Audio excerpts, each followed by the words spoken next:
दरअसल दिल्ली के एक होटल में पाकिस्तानियों के रुके होने की खबर मिली है। 70 से ज्यादा पाकिस्तानियों के रुके होने से हड़कंप मच गया है। सूचना के बाद सुरक्षा एजेंसियां अलर्ट पर हैं।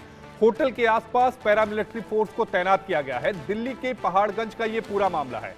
जो तस्वीर में आपको होटल नजर आ रहा है, दरअसल इसी होटल में 60 से ज्यादा जो पाकिस्तानी नागरिक हैं वो इस होटल में मौजूद थे, जिसके बाद आसपास होटल के आसपास पैरामिलिट्री फोर्स को तैनात किया गया है।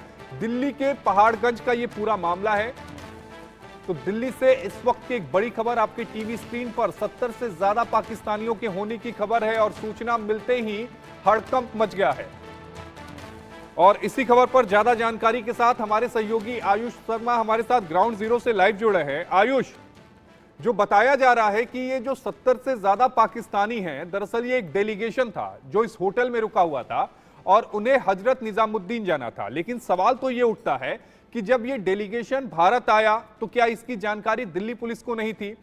क्या दिल्ली पुलिस को इस बात को मालूम नहीं था और यही वजह है कि वहां पर बड़ी तादाद में पैरामिलिट्री फोर्स तैनात किया गया?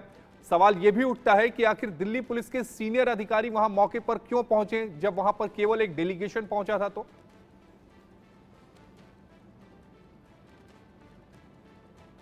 आयुष, आपको मेरी आवाज आ रही है? जी, आपकी आवाज नहीं आ रही थी। आप अपना सवाल एक बार फिर से बोलिए। आयुष, देखिए सवाल यह है कि अभी जो जानकारी मिल रही है उसके हिसाब से ये एक पाकिस्तान का एक डेलीगेशन था जो हजरत निजामुद्दीन जाना चाहता है। सवाल यह है कि क्या इस डेलीगेशन को लेकर दिल्ली पुलिस को पहले से कोई जानकारी नहीं थी या फिर भारी संख्या में पुलिस बल क्यों तैनात किया गया? क्यों पुलिस के बड़े अधिकारी उस मौके पर पहुंचे और स्पॉट पर पहुंचे? जी बिल्कुल, इस वक्त सबसे बड़ा सवाल यही खड़ा हो रहा है कि क्या दिल्ली पुलिस को और सुरक्षा एजेंसियों को, साथ ही साथ इंटेलिजेंस एजेंसियों को क्या इस चीज की जानकारी नहीं थी कि पाकिस्तान से 70 लोगों का एक डेलीगेशन देश की राजधानी दिल्ली में आने वाला है। और बड़ी बात यह है कि अगर इसकी जानकारी पहले से थी तो क्या लोकल पुलिस यूनिट तक ये जानकारी कन्वे नहीं की गई थी? क्योंकि एक साथ इतनी बड़ी मात्रा में, इतनी बड़ी संख्या में, माफ कीजिएगा, पाकिस्तान। जी आयुष, डेलीगेशन के आने का फॉरवर्ड क्यों नहीं किया गया था? क्या हुआ तो पुलिस मसले में हड़कंप मच गया और एकाएक पैरामिलिट्री फोर्सेस की तैनाती कर दी गई। आला अधिकारी जितने भी थे वो सब जो थे वो बॉर्डर्स पर, वो माफी जितने भी आला अधिकारी थे वो होटल थे। कारण रहा था कि बहुत बड़ा सवाल निशान अभी खड़ा हो चुका है। और अभी फिलहाल की स्थिति में आपको बताना चाहूंगा कि अभी भी पुलिस के अधिकारी और पैरामिलिट्री फोर्सेस के जवान एक होटल की सुरक्षा में खड़े हुए थे। नहीं, लेकिन सवाल ये उठता है कि आखिर यहां पर भूमिका किसकी है? किसकी तरफ से ये फेल्योर माना जाए? क्या इंटेलिजेंस की तरफ से फेल्योर माना जाए या फिर दिल्ली पुलिस की तरफ से फेल्योर माना जाए? क्योंकि अगर 70 लोगों का डेलीगेशन आता है तो ऐसे ही तो नहीं आया होगा, वीजा लेकर आया होगा, हजरत निजामुद्दीन जाना था, तो इसकी जानकारी क्यों नहीं थी?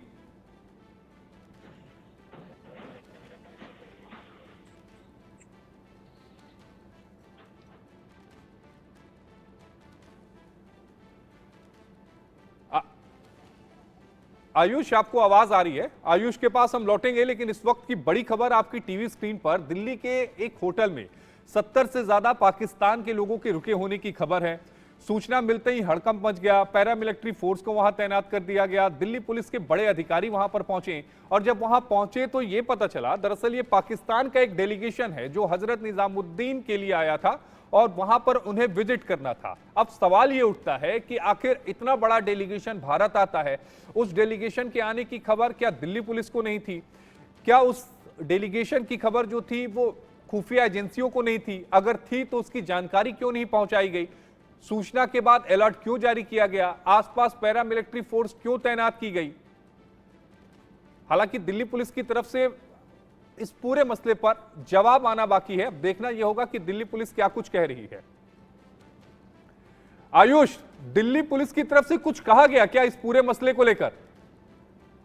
जी देखिए, अभी तक जो सेंट्रल दिल्ली के डीसीपी एम हर्षवर्धन हैं, उनकी तरफ से सिर्फ यही बात कही गई थी कि पहले सूचना मिलती है कि 70 के करीब कुछ पाकिस्तान से लोग आए हैं और वो दिल्ली में रुके हुए हैं, जिसके बाद तुरंत पुलिस एक्शन में आ जाती है और फटाफट से एक टीम जो है वो होटल के बाहर भेज दी जाती है, जिसके बाद पैरामिलिट्री फोर्सेस को भी इमीडिएट एक्शन के लिए कहा जाता है और पूरे होटल को चारों तरफ से घेर लिया जाता है। लेकिन जब पूछताछ होती है, पुलिस जांच करने की कोशिश करती है, तो ये बात सामने आती है कि ये कोई और नहीं, एक डेलीगेशन है जो पाकिस्तान से आया हुआ, जो दिल्ली में हजरत निजामुद्दीन की जो दरगाह है वहां पर अपने दर्शन करने के लिए आए थे। ये लोग पाकिस्तान से आए हुए थे, इनके पास क्या वीजा प्रॉपर तरीके से है या नहीं, पासपोर्ट इनके सही है या नहीं, इसकी जांच होना भी बाकी है। ये सब चेक किया जा रहा है और जब तक ये पूरी जांच और पड़ताल पूरी नहीं हो जाती तब तक दिल्ली पुलिस और पैरामिलिट्री फोर्सेस ने उस होटल में अपना डेरा डाला हुआ है। और एक बड़ी बात जो मैं आपको बताना चाहूंगा, जब आज सुबह इंडिया न्यूज की टीम होटल के बाहर मौजूद थी तो हमने देखा कि जो पाकिस्तानी नेशनल्स वहां पर रुके हुए हैं, जब वो लोग बाहर जा रहे थे, चाहे किसी निजी काम से जा रहे हो, किसी दुकान पे कुछ खरीदने जा रहे हो, तो उनको साथ में सिक्योरिटी में एक दिल्ली पुलिस के जवान और एक पैरामिलिट्री फोर्स के जवान के साथ जाना पड़ रहा था। यानी कहीं भी उन्हें अकेले जाने की इजाजत फिलहाल नहीं आयुष, एक बड़ा सवाल ये उठता है कि ये डेलीगेशन कब से आया हुआ था और इस डेलीगेशन की आने की क्या खबर आईबी के द्वारा, इंटेलिजेंस के द्वारा क्या दिल्ली पुलिस के साथ इसका मतलब है साझा नहीं की गई थी, तभी उन्हें इस बात की जानकारी नहीं है। और अभी ये जो डेलीगेशन के सारे लोग हैं क्या इस समय होटल में ही मौजूद हैं? क्योंकि आप कह रहे हैं कि अगर कोई भी बाहर निकल रहा है तो उसके साथ दिल्ली पुलिस का एक जवान, पैरामिलिट्री का एक जवान जो है वो उसके साथ जा रहा है।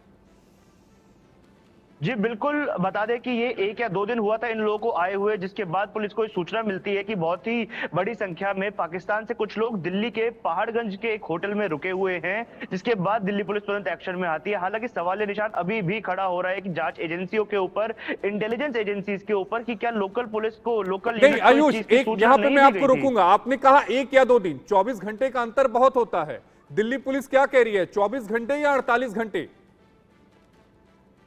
जी बिल्कुल, यही बड़ी बात है कि अभी तक कोई चीज स्पष्ट पुलिस की तरफ से नहीं की गई है। सिर्फ इतना बताया गया था कि ये कोई मतलब खतरा नहीं है इन लोगों से, ये एक डेलीगेशन है, अब इसकी जांच की जा रही है। फिलहाल जो शुरुआती जो कारण बताया गया उनके हिंदुस्तान में आने का, दिल्ली में रुकने का, वो ये था कि वो निजामुद्दीन की दरगाह पर वो लोग आए थे। नहीं, लेकिन आयुष अगर खतरा नहीं है तो होटल में क्यों रखा गया है?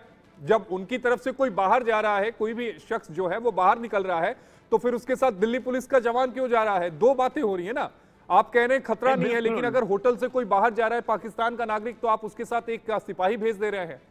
क्लियरिटी नहीं है दिल्ली पुलिस को, यानी कुल कहें, कुल मिलाकर अगर कहा जाए तो। जी देखिए, जहां तक क्लैरिटी की बात है तो बड़ी बात यह है कि जानकारी पुलिस को नहीं थी, लेकिन जब पुलिस को जानकारी मिली तो पुलिस तुरंत हरकत में आ गई। अब बात यह है कि उनके साथ एक दिल्ली पुलिस का जवान और एक पैरामिलिट्री का जवान क्यों भेजा जा रहा है, वो इसीलिए क्योंकि अभी दिल्ली पुलिस इस मामले की जांच कर रही है। अभी पासपोर्ट चेक किए जा रहे हैं, उनके वीजा चेक किए जा रहे हैं, एम्बेसी से कॉन्टेक्ट किया जा रहा है। तो ऐसे में दिल्ली पुलिस एकदम से लूज कंट्रोल इस पूरे मामले पर नहीं दिखा सकती है। लेकिन आयुष, अभी आप कह रहे थे कि दिल्ली पुलिस ये कह रही थी कि इनसे कोई खतरा नहीं है। जी बिल्कुल, खतरा नहीं है ऐसा कहा गया है, लेकिन इसको लूज होल्ड नहीं दे सकते हैं पूरे मामले को, क्योंकि 70 से ज्यादा पाकिस्तानी नेशनल्स है और लोकसभा चुनाव देश में चल रहा है। लोकसभा चुनाव के मद्देनजर हर छोटी एक्टिविटी पर कड़ी नजर रखना दिल्ली पुलिस का काम है। लगातार दिल्ली पुलिस के हेडक्वार्टर्स में भी मीटिंग होती रहती है, जिसमें जॉइंट सीपी लेवल के अधिकारी, डीसीपी लेवल के अधिकारी मौजूद रहते हैं। दिल्ली पुलिस फिलहाल लोकसभा चुनाव को लेकर अलर्ट है। 1 महीने से भी कम का वक्त बचा है जब दिल्ली में लोकसभा चुनाव होने हैं, उससे पहले कोई भी लापरवाही पुलिस बरतना नहीं चाहती है। नहीं, लेकिन आयुष, एक सवाल आपसे और लूंगा। आप कह रहे हैं कि दिल्ली पुलिस पूरी तरह से अलर्ट है, लोकसभा के चुनाव हमारे मुल्क में चल रहे हैं, मुझे इस बात का अच्छी तरह से अंदाजा है, लेकिन आप ये भी तो कह रहे हैं कि 48 घंटे से ये पाकिस्तानी नागरिक दिल्ली में थे और दिल्ली पुलिस को हवा नहीं थी।